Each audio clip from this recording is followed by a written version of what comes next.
Okay, so yun. Inyong sa mga kabagis, Jubilito TV official po at eto na naman po muli ang isang edisyon ng ating reaction video mga kalingap at kabagis, no? Pero bago ang lahat, higop muna tayo ng kape. BSM Kalingap Kape. Ang kapeng may puso. Ayan. Order na po kayo at para makatulong no sa mga beneficiaries po ng Kalingap. Contact lang si Kuya Bal Santos Matubang or si Ate Edna Vlogs. So ito na mga kalingap at kabagis, no? Nasa na ba tayo? Ayun. Mega love shoutout sa ating mga Kalingap partners, Kalingap reactors, subscribers and supporters. Ayan. Mega love shoutout po. Huwag na po natin patagalin. So, for today's reaction video, mga Kalingap at kabagis, no? Magawa lang tayo ng reaction at pagbibigay ng ating personal opinion regarding po dito na naman, no? Pambihira. Diyos mio Marimar. Nag-post na naman po sila ng isa pong nung una ko parang dalawa. It is a screenshot of a video, no? Mga Kalingap at kabagis ng isang Kalingap Angels na kung saan ay ito na naman po ay AI generated, I assume, mga Kalingap at kabagis, dahil po halatang halata naman na it is an AI generated video na kung saan ay tinakpan pa yung muka for privacy, pero obvious naman no kung sino po yung tinutukoy nung nag-upload na yon. Ang masaklap pa nito, mga Kalingap at kabagis, doon na naman po in-upload sa pinakasikat at pinaka-controversial na page po ng Jomcarl 18. Supposed to be dapat ang ina-upload lang doon patungkol kay Jomar at kay Carla. Pero bakit eto na naman tayo, 'di ba? Yung ibang love team nung mga supporters nitong Jomcarl 18 ay 'di ba, i-upload nila doon sa page na yun at saka po nila pagpipiestahan. Yun po yung kwan doon, yun po yung katanungan doon.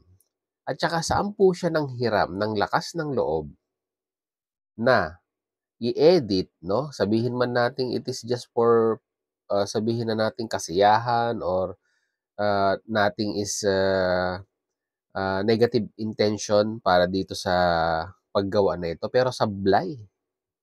Sablay na sablay. Hindi nag-isip, mga Kalingap at kabagis, yung nag-upload nito. So, ang tinutukoy ko, mga Kalingap at kabagis, no, ay meron pong isang video clips na una po nating nakita doon po, no, sa page ng Jomcarl 18 na kung saan ay ginamit pa mismo ang pangalan ng isang Kalingap beneficiaries, no? Allegedly. Na kung saan ito nga po yung larawan ni Viance na kung saan ay meron pong isang lalaki na humahalik po sa kanyang pisngi. Although tinakpan, no, yung certain part ng mukha ni Viance, pero yung sabihin na nating yung silhouette, no, or yung sabihin na nating figure ng mukha ni Viance talagang mare-recognize mo kahit takpan mo yung certain part ng kanyang mukha. Ang tanong ko lang sa nag-upload, ano ang sumagi sa iyong isipan at napagtripan mo na naman itong si Viance? Hindi mo ba naisip yung mga pwedeng consequences na mangyari sa'yo pag napatunayan na ikaw yung nag-upload ng video na ito? Hindi mo po pwedeng ikatwiran pag nareklamo ka sa cybercrime na wala kang masamang intensyon. Unang-una sa lahat, hindi ka humingi ng permiso, di ba? Doon sa original or sabihin na natin doon sa mukhang yon, hindi ka nagpaalam kay Beyonce na i-edit mo yan at ganyan ang gagawin mo. Pangalawa, minor de edad yung pinagdiskitahan mo or sabihin na nating ini-edit mong video. Saan ka na naman pasok? May cybercrime na, meron ka pang wawsi, no?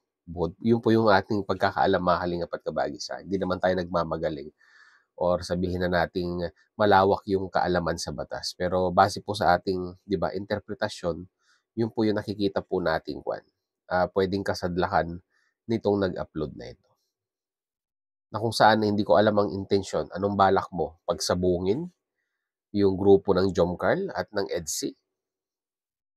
Ito nga yung nakakalungkot dito mga kalingap at kabagis.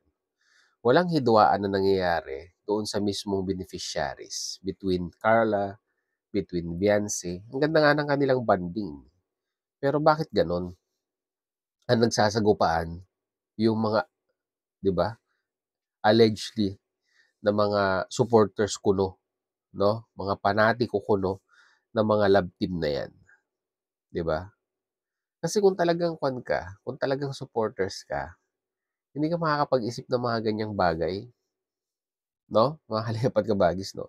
Hindi ka makakapag-isip ng mga ganyang bagay at hindi sasagi sa iyong isipan na, 'di ba, gawin yung mga ganyan na ikasisira ng sinusuportahan mo, no? At saka dapat nag-iisip tayo, kung ginawa ko ba ito, marami ang matutuwa o marami ang maiinis?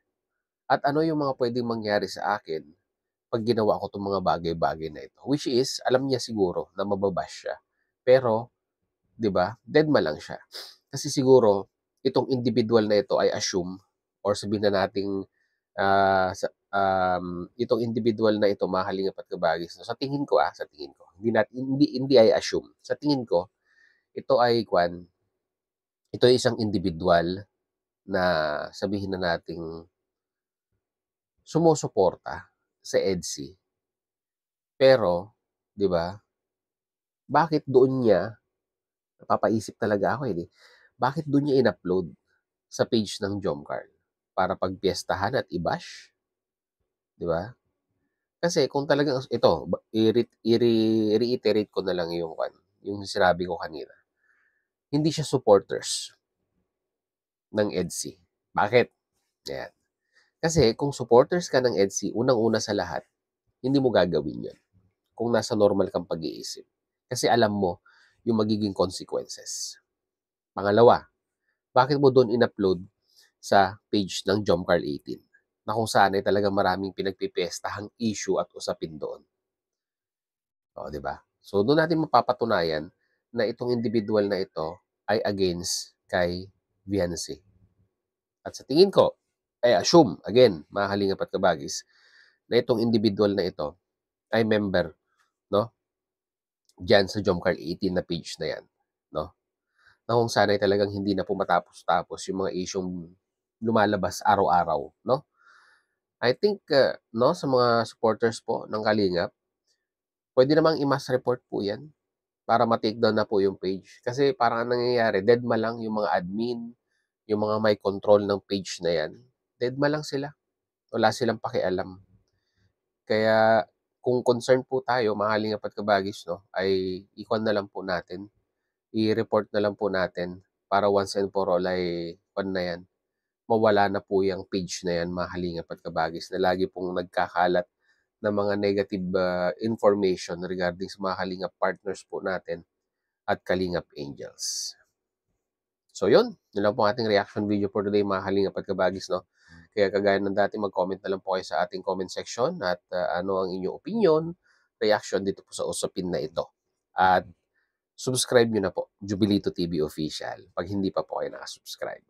So hanggang dito na lang, mga Kalingap at kabagis, no? Once again, this is Jubilito TV Official, proud member po ng Team Coos at ng Team Bios. As I always say, mga Kalingap at kabagis, peace, God first. God bless po. Bye-bye!